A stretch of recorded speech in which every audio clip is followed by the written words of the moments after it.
Right.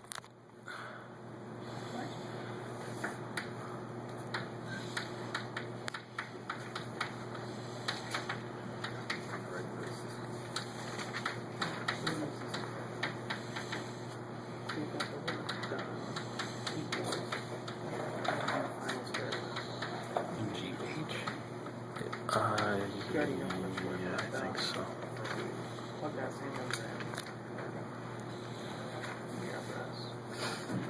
That's the work that's done by any non-conservative forces you have hanging around, which is primarily friction. Okay. You evaluate that term by using FD Cos-Theta. You figure out the size of the force, the distance it operates over, and the angle between the force and the distance. Now, 9 times in 10, it's friction. Okay. This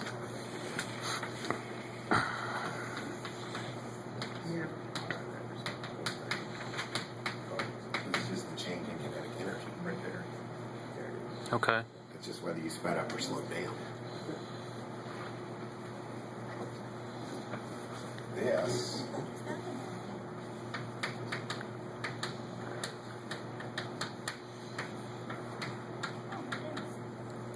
the change in your potential energy due to gravity. Okay. This is related to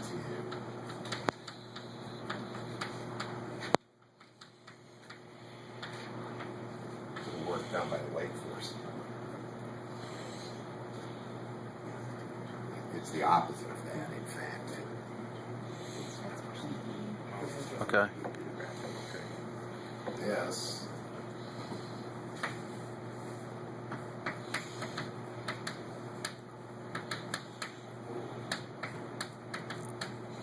changing the springs. So then, when it comes to using that, if we don't have one of those sections, that If you can don't just have a spring, then you just toss those last 2 terms out. Okay. They have no meaning.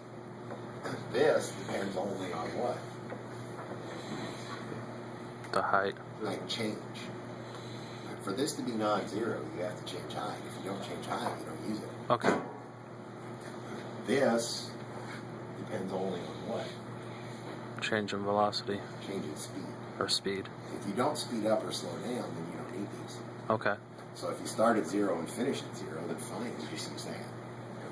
If on the other hand you speed up or slow down, then you're stuck with it. This depends only on what? Work. A workforce. Oh, no. Depends on the presence of non-conservative forces.